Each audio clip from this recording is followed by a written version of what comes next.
Welcome back to Family Twist. I'm Corey, and today we've got something really special for you. Kendall was so excited to dive into today's conversation that he completely forgot to introduce our guest and just started talking. But trust me, you're in for a treat because today, Kendall is chatting with writer, advocate, and fellow adoptee Rich Uhrlaub in the first of a two-part episode. Rich is the heart behind a new musical called For the Records, which tells the powerful and emotional story of adoption during the baby scoop era. This was a time when adoption often meant secrecy and shame, and adoptees grew up with limited access to their roots and identities. The musical is set in 1967 and follows a teenage couple facing an unexpected pregnancy, an infertile couple hoping to adopt, and a child separated from their roots, all against the backdrop of a society that wasn't ready to talk about adoption openly. Rich himself is an adoptee and a longtime advocate, serving as president of the Coalition for Truth and Transparency in Adoption and Denver's Adoption Search Resource Connection. His work has led to major legislative changes in Colorado, bringing greater transparency and support to adoptees and birth families. So let's jump right into this incredible discussion. No formal intros needed. There was an open mic where I played one of the songs, and that kind of helped launch the idea of doing the whole staged reading, which was illuminating, and I was so happy that it resonated with people. I've written things that never saw the light of day, but I've never been at that point. I can only imagine how exciting that is. The whole thing really started in COVID during the pandemic when I was sitting outside in the hot tub and got a download of about 15 songs in my head. And I thought, well, that would make an incredible musical, and I'm 100% certain I am not the person to do it. Oh, that's fun.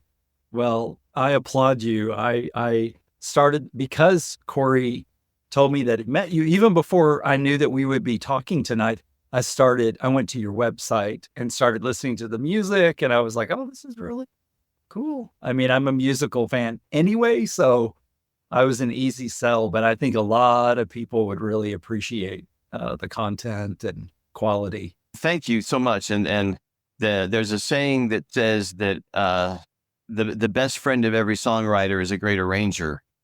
And I was really fortunate to find an outstanding arranger. I would consider myself more a lyricist / book writer. And I grew up playing the piano, and so I have good musical sensibilities, but I'm not, I'm composing, I would say, is my weakest suit. It's difficult. I mean, I think all things are difficult. I think lyricism itself is difficult, but I mean, just knowing which, instruments to put together at the right times, and it's amazing to me. I find that fascinating, and I have about this much talent when it comes to that. So I'm curious, what kind of things have you written?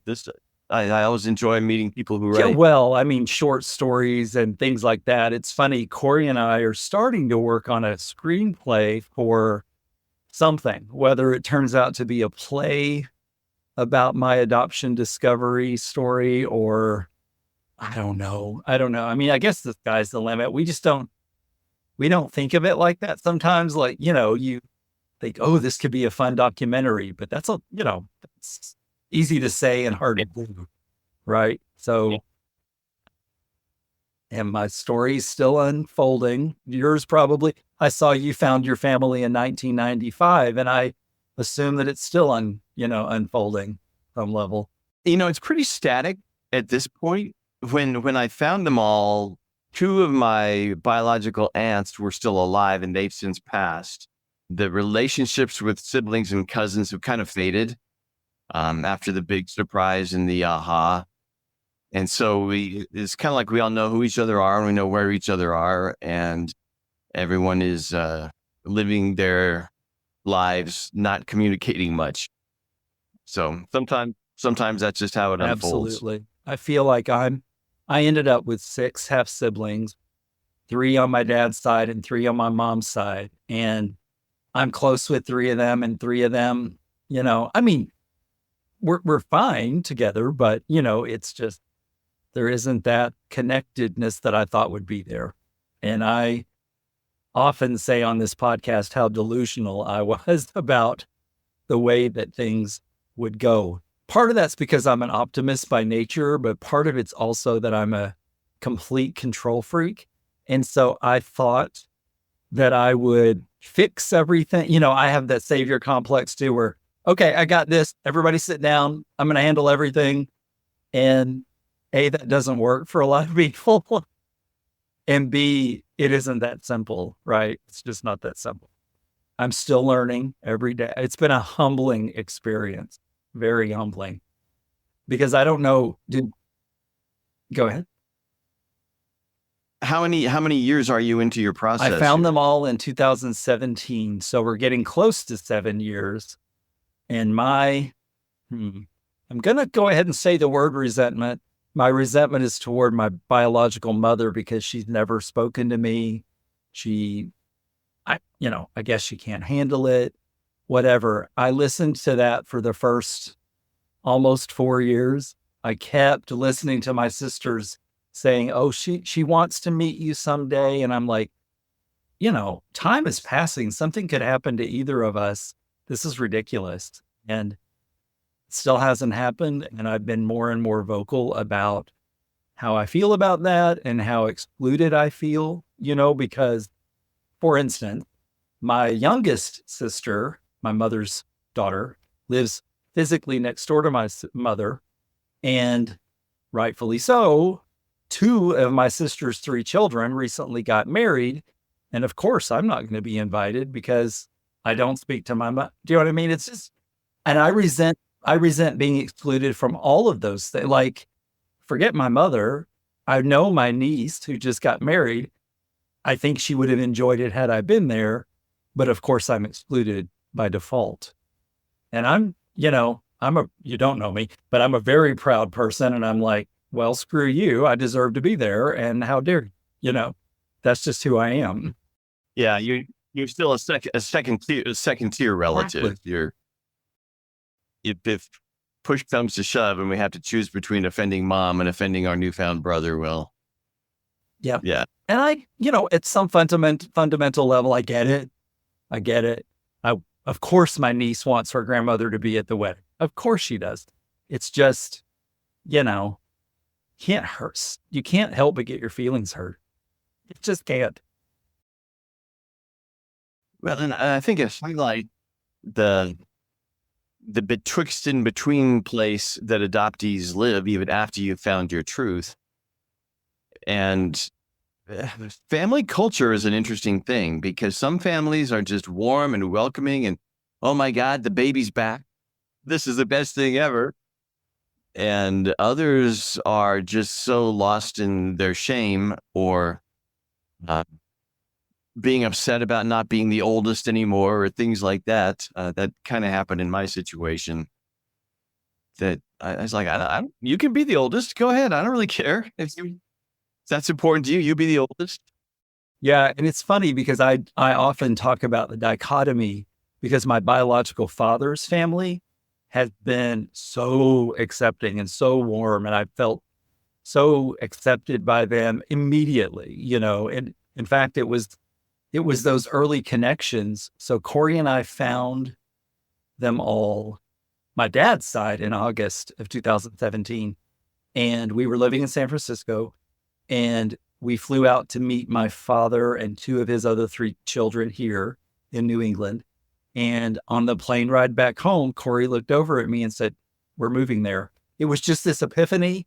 He's like, you've missed 47 years with these people. You're not missing any, because he already felt that warmth from them. And by January, we were here. It was crazy how we just kind of dropped everything and said, yeah, okay, let's do it, which is kind of the way we haven't done it often, but we did the same thing when we moved from St. Louis to San Francisco. It literally happened over the course of 2 months between the, hey, let's do it. And, I showed up with 2 pieces of luggage and said, I guess I live here now.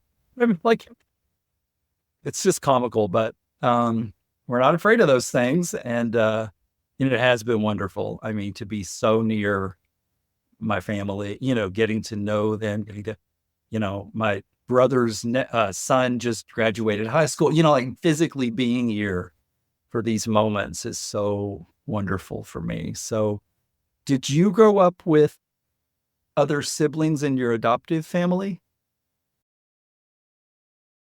Yeah, I had an older sister who was adopted before me, and I came along 2 years later, and then unexpectedly they had their own biological child, a younger sister, because they thought they could not have kids.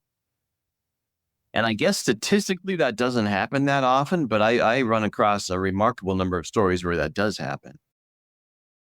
Well, that's amazing. Now, did you always know you were adopted? I don't know your story. I mean, Yeah, it was. There's kind of two versions of being adopted. There's we loved you, we chose you, we wanted you adopted, and then there's the mom's not your real mom adopted. Or and so I started with the more positive one from my parents, and I think that's what implants in a lot of adoptees' minds. And I had it, this vision of them with the shopping cart going to the baby store and up and down the aisles and going, well, we picked this one, as opposed to I was matched. It wasn't that they chose me; I was who they were given, and I'm thankful. The good suburban Leave It to Beaver family who did everything they knew how to do to raise us and give us a good home, and um, my parents stayed together, and my dad had a stable job, and my mom was able to be a housewife. So it really was kind of a Leave It to Beaver life in many ways. But then when I was 5, my older adopted sister was mad at me one day, and she started saying, mom's not your real mom, which was sort of ironic and hypocritical because mom wasn't her real mom either. Kids can be mean. And so that really threw my little 5-year-old brain into a twist, which I like the name of your podcast, the family twist thing. And it took, I was devastated. It was weeks. I was moping around saying, I wish I knew who my real mother was. And my adopted mom finally got tired of hearing it. And I don't think she really knew what to do. But she finally just said, I'm your real mother. She was your first mother. We're not going to talk about this anymore. And that was that. Did she know biological mother was? No, it was a closed adoption, but they did receive records that had my birth name on them, Wow. which they withheld from me for 30 years. Yeah. I'm not judging your parent. I am just so angry when I hear those things. Like, you deserve to know, it's just, and my parents didn't do that. So I feel really fortunate that I've always known my biological name was Scott White. I assumed that somebody had opened a phone book and just pointed at a name because it sounded so generic. But the reality was my birth mother's last name was White, and my father's first name, well, he went by Scott. It was his middle name, but it did make sense why she named me that. But it sounded so generic that I thought it was a joke. But yeah,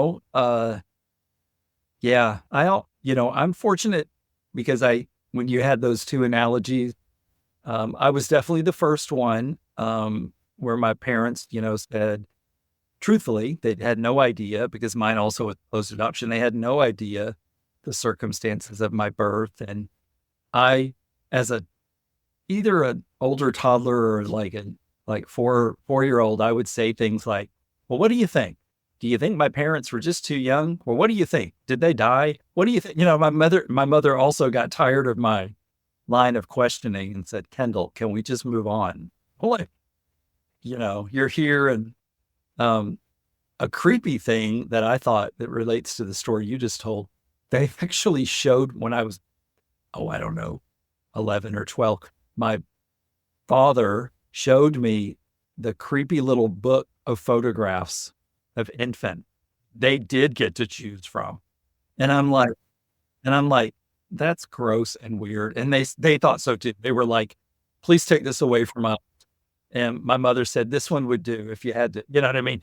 And they actually did get to choose me, but I think they got bad karma with that because I was a very sick baby. So, it is what it is. But uh, I'm fortunate because during the course of the conversations Corey and I have had with people on this podcast, I've heard so many stories of, adoptees who have had such bad experiences where they just have felt lied to for so long. And I am thankful to say I did not, have that experience, but I have empathy. Well, the hard thing is, as hard as that lands with us, I really believe most of it was not malicious. It was just the way things were. It was the culture of the day. It was the psychology of the day. It was the belief system of the day that if you don't make it an issue, it's not going to be an issue for the kid. Here's your little blank slate. And that kind of comes out in the musical of these were the times. And one of the lines the main character Joshua says is, well, that must be why they don't want to talk about it. They think there's nothing to talk about. And in that baby scoop era, last half of the 20th century, and a lot of them just didn't have the tools either. These are people coming out of World War II and Korea and people who grew up in the Depression. And the sense of we show our love by our actions, and we're giving you a home and 3 square meals a day, and you're having birthday parties, and we come in and kiss you goodnight and say your prayers. That's what parents do. And we're checking all the boxes. So if there's a problem, it's your problem. Yep.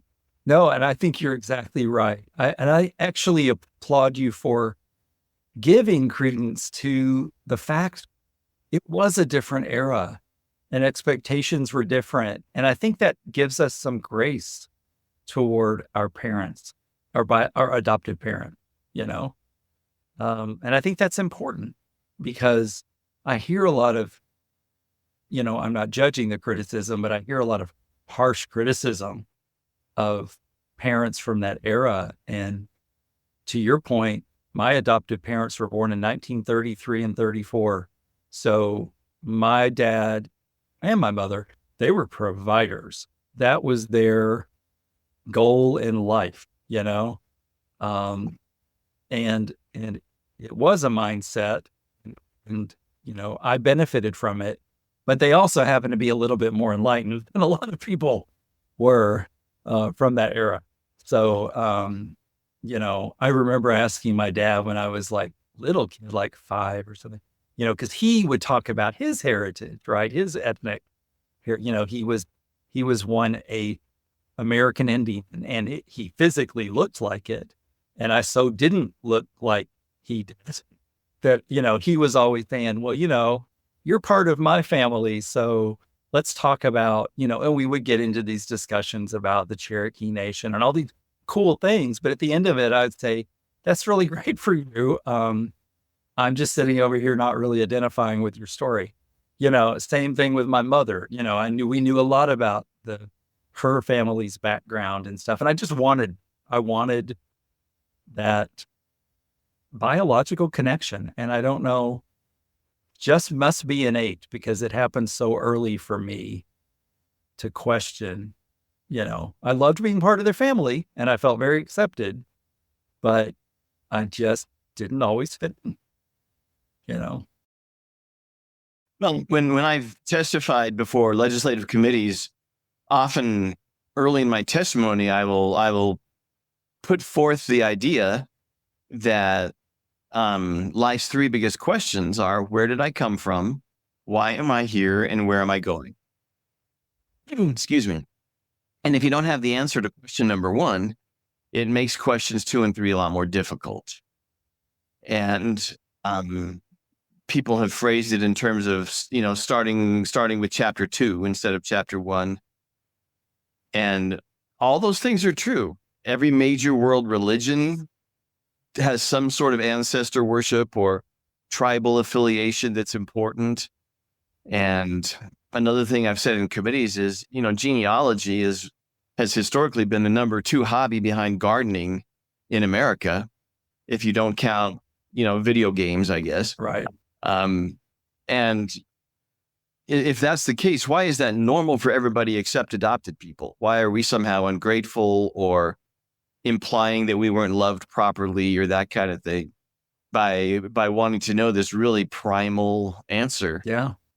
And one of our goals has been to just normalize that. And then it's easy to follow up and say, so given that, if you decided you wanted to search for your genealogy, what if somebody said, well, you've got to get a court order and or hire an intermediary for $750 to go get you permission for people to even know your name or for you to know their name? And then the lights start to come on with legislators and other people and say, I had not thought about it that way. It's very interesting. Yeah. Doesn't affect them the same way that it does us. And, recently I accidentally started a family squabble in my mother's family. And my sister said something like, well, our mother feels like her rights were violated because you found her. And I said, well, I petitioned the court twice and got 0 movement, nothing. They did their job. I only found the family through DNA. So try to find another reasonable discussion, because this is not working for me. That is completely false. And, I don't know if my mother's just ignorant or I don't know.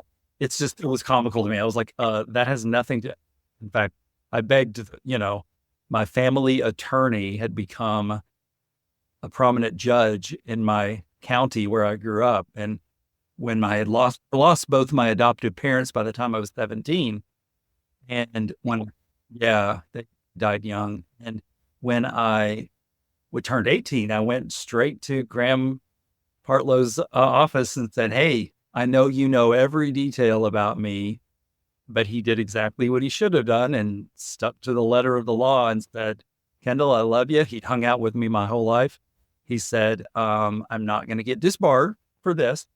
And, please try other avenues, and I did, but it never was fruitful until the ancestry test. So. What state was this that you were adopted Arkansas. And, it was closed. And my parents went into that knowing it.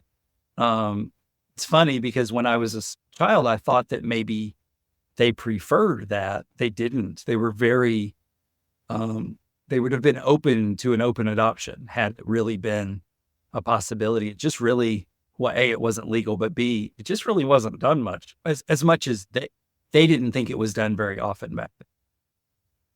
So for them, it would have been an anomaly. Well, in most states, in almost all states, there has always been a provision in law where a judge can make a finding of good cause to open the records. And so as a judge, I don't think he would have been disbarred.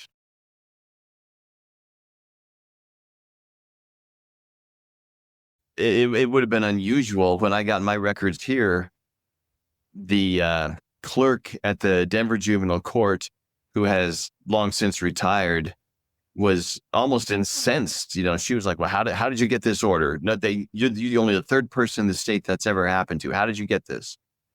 And she called over to the court to see if that was really for real. And she demanded to see the seal on the papers, like they were her records. Or she had some personal investment in me not getting them. And it was, at the time, incredibly offensive. I mean, now it's kind of comical. I'm like, really? What horrible thing do you think is going to happen by me knowing where I came from? Exactly. And the older I get, I have no tolerance for it. It's like, this is our right to know, I don't know. It's unfathomable to me that people, would still think that we should just, brush it under the rug and move on. Like, well, if that were you, what would you, like you said to the legislators? Thanks for listening to Family Twist. I hope you enjoyed this candid conversation with Rich Uhrlaub. I think Kendall's excitement to dive right in just shows how much passion there is around these stories. Rich's journey from adoptee to advocate, and now to creator of the record, is nothing short of inspiring. His musical, based on the real-life experiences of adoptees and birth families, highlights the powerful need for identity, truth, and healing in the adoption journey. And this is only part one, so make sure to tune in next time as Kendall and Rich go even deeper into these themes and share more of their personal stories. Until then, take care, and remember that every family twist has a story worth telling. The Family Twist podcast, presented by Savoir-Faire Marketing Communications and produced by How the Cow Ate the Cabbage, and features original music by Cosmic Afterthoughts.